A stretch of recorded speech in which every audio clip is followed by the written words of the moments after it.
Lugur. Oke, assalamualaikum warahmatullahi wabarakatuh. Waalaikumsalam warahmatullahi wabarakatuh. Jadi kita konsepnya nongkrong santai ya sih, oke? Oke, siap. Jadi kita setelah kegiatan meskipun kita anggota kurang satu, nggak apa-apa. Kita tidak juga menyebutkan pembahasan kita pada sore hari ini. Jadi pembahasannya santai karena kita juga di pos Satpam FKIP. Kita juga pembahasannya santai tentang apa sih yang kita bahas kemarin? Itu masa pergerakan nasional sampai masa itu pendudukan Jepang. Pendudukan Jepang. Ini ya tentang pendidikan masa itu. Singkatnya 19 berapa ya? 19 Ya mulai 1910 kan itu 19. awal terbentuknya Budi Utomo lalu sampai 1945. Ya, karena ini juga nyambung ke Jepang ya. Oke, jadi sebenarnya nek ngomong soal pergerakan nasional lagi, oh ya, kalian paham nggak sih? Ketika udah SMA, ketika masa-masa SMA kan diajari terus kalau ketika Budi Utomo. Kalian apa sih kalian paling tahu wes tentang organisasi pergerakan nasional? Kondur. Budi Utomo ya. Ya Budi Utomo itu dewe. Apa itu namanya? Lali aku. Ndak organisasi yang kamu kenali wes dari pergerakan nasional itu.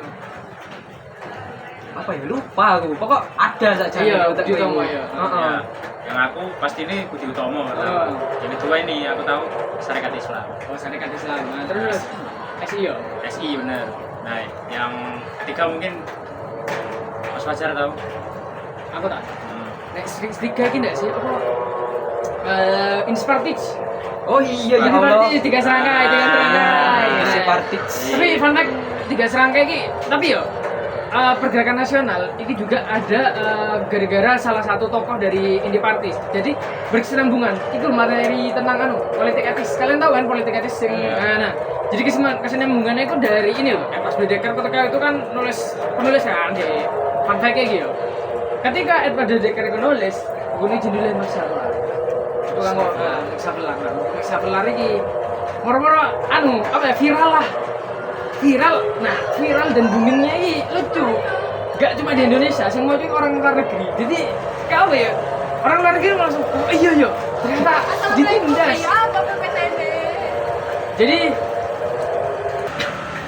Jadi Independent ketika Edward Dedeker nulis Max Havelaar, bukunya itu kayak viral. Jadi itu yang menyebabkan Ratu Wilhelmina itu mengeluarkan keputusan politik etis. Ketika Ratu Wilhelmina itu mengeluarkan keputusan politik etis, maka di situ juga masyarakat atau Bumi Putra pada saat itu sudah mulai mengenal pendidikan meskipun sing sekolah apa bangsawan toh ya? Bangsawan golongan atas. Itu masih juga tidak didiskriminasi. Nah, karenanya di pergerakan nasional ini terutamanya Budi Utomo ya. Itu apa sih kayak ingin menyamaratakan bahwasanya organisasi ini ingin masyarakat yang kaum bawah itu juga bisa menikmati pendidikan sebagaimana orang bangsawan. Tanya-tanya wes seneng kan apa pergerakan nasional paham banget ya. Lek tak pikir-pikir ya. Ya emang sih pas zaman Belanda itu ada yuk gak asal-asalan untuk pendidikan ngono lho. Tapi lek dibandingkan dengan Jepang, bener kabeh untuk pendidikan. Tapi fasisme, militer silat. Kok gini iki aku sih mikir kayak apa ya? Jadi kayak yin yang gitu loh. Di setiap kebaikan pasti ada jadi kayak semuanya lah dan sebaliknya loh. Nah, jadi kayak gimana ya? Yes, itu tadi aku sih ngarakno ning utekku muter tok ae. Jadi kayak semua itu kayak ada main ngono loh. Jadi kita geser ya next pembahasan. Apa Jepang? Iya tapi sih tetap berkesinambungan sama yang Belanda tadi. Pergerakan nasional. Iya itu sih. Ya, kalau kita bahas pendidikan ya. Pendidikan di era kolonial ada pas politik etis itu kan kebanyakan pendidikannya itu didapat hanya untuk kaum bangsawan, kaum atas. Nah itu juga menjadi pelopor tokoh-tokoh kita untuk menggerakkan atau menyatukan satu bangsa. Nah, kita bandingkan dengan pendidikan di era pendudukan Jepang. Di pendudukan Jepang semuanya kan baik, dapat pendidikan ya, semua kalangan dari bawah sampai atas. Cuma pendidikan mereka tuh lebih ke militeristik. Dan Saya kamu. Jadi ini nata. Jadi jangan ditiru. Aduh, lanjut pembahasan. dan Podcast jelas kepentingan militeristik tuh pasti ada apa ya kayak, ada keinginan tertentu ya untuk membantu Jepang di Perang Dunia Kedua, Pasifik ya. Perang Pasifik. Perang Pasifik. Nah, Ikonik banget sih. kalau kita bilang pendidikannya Jepang dibandingkan Belanda tuh, menurut kalian bagusan mana? Anu tak cepat banget tapi Ya, perspektifku ini sih ya. Perspektifku ini.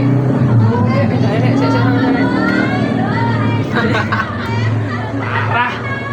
Jadi perspektifnya kita tuh kalau kita ngelihat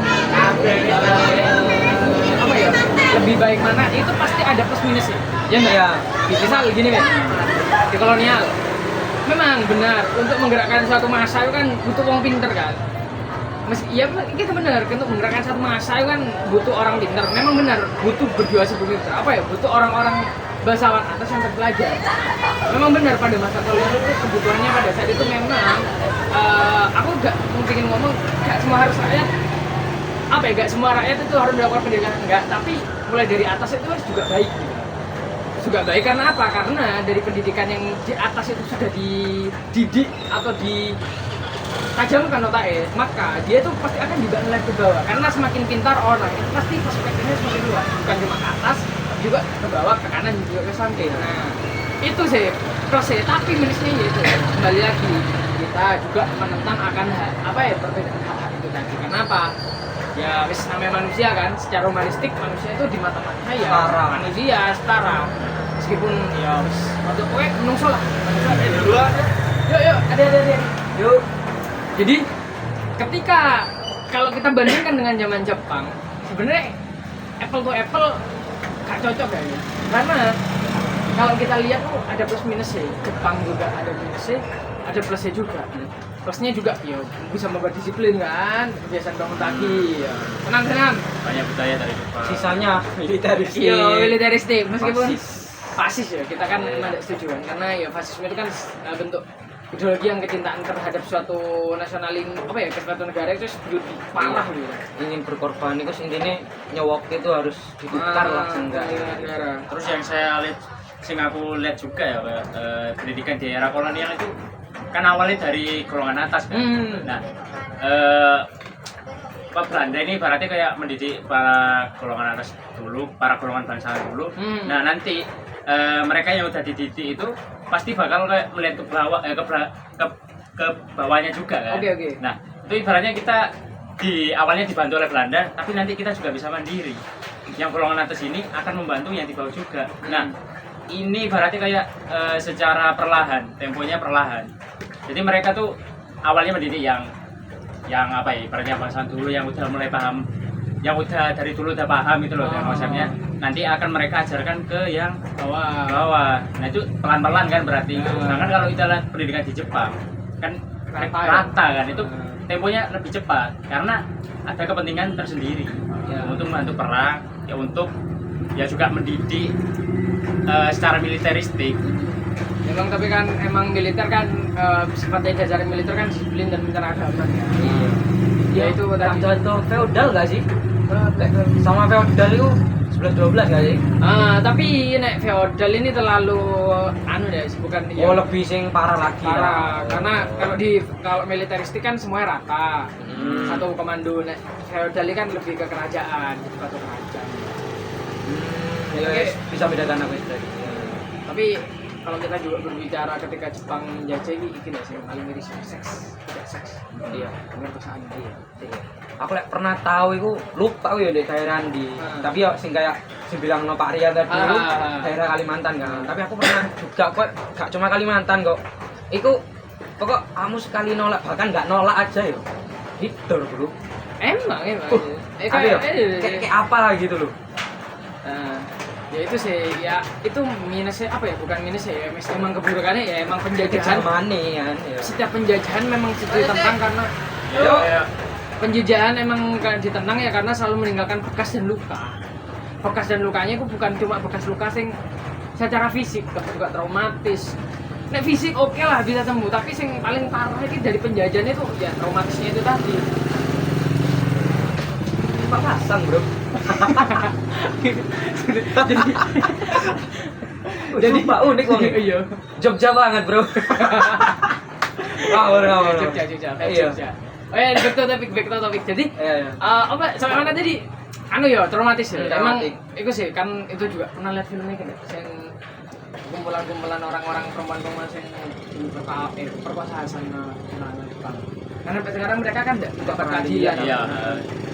Ini nih miris ya. Ya itu sih makanya kenapa kok penjajahan itu selalu tidak berberi kemanusiaan, meskipun penjajahan itu atas nama demi kemakmuran, demi apalah, tapi kalau dipersudut pandangkan dengan sebagai negara bangsa satu yang terjajah kan berbahaya kan? Iya. Tidak berberi kemanusiaan. Nek ngomong kemakmuran kan hati-hati. Kan cuma kemakmuran satu subjek ikut. Iya.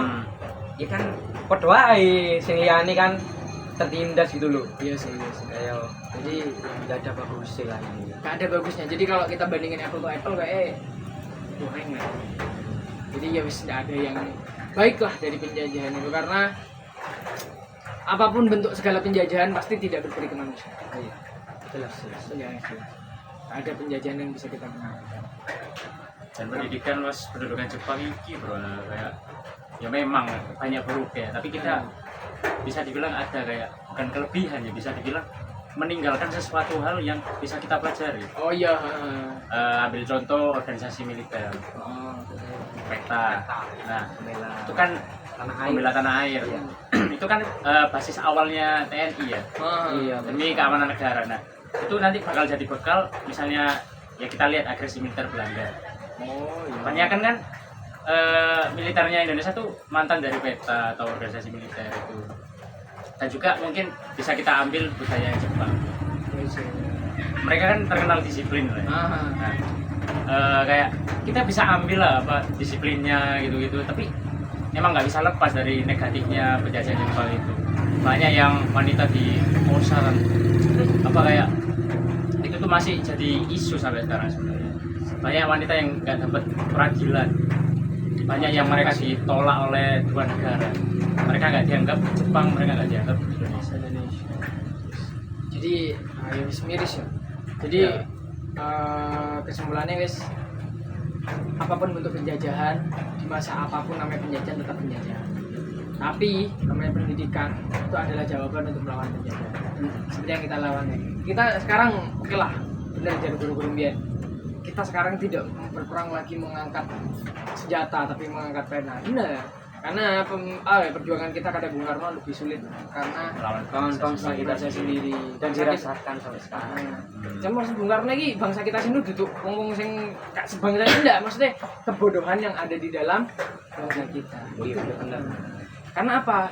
Fakta menyatakan, fakta lapangan itu masih banyak orang Indonesia yang mindsetnya itu masih belum terbuka satu arah, perspektifnya satu arah. Wes kasus banyak media sosial, wes Boomer kan? Gak. Jadi itu deh, gimana caranya kita sekarang lawan kebodohan melalui pendidikan, jangan sampai budaya-budaya penjajahan itu hadir lagi, terutama budaya di penjajah Jepang. Meskipun disiplin itu kan contoh, tapi ya itu kita balik pergerakan nasional. Kita harus terus membawa semangat pergerakan negara ini. nasional. Sehat. Yo, ada nih. Jadi pergerakan nasional itu ya wis kita harus terus bawa semangatnya, jangan sampai kita lupa gitu loh bahwasanya pendidikan adalah tongkat awal untuk melawan kebodohan dan penjajahan. Oke wis, terima kasih ya. Oke, karena semakin tidak kondusif, makin hujan juga. Ya. Terima kasih. Saya Ibu Rasyam, akhiran NIM 24. Saya Ananta Kayana, akhiran NIM 16. Saya Fajar Agung Dewantoro, akhiran NIM 05. Ucapkan terima kasih. Wassalamualaikum Warahmatullahi wabarakatuh. Cheers.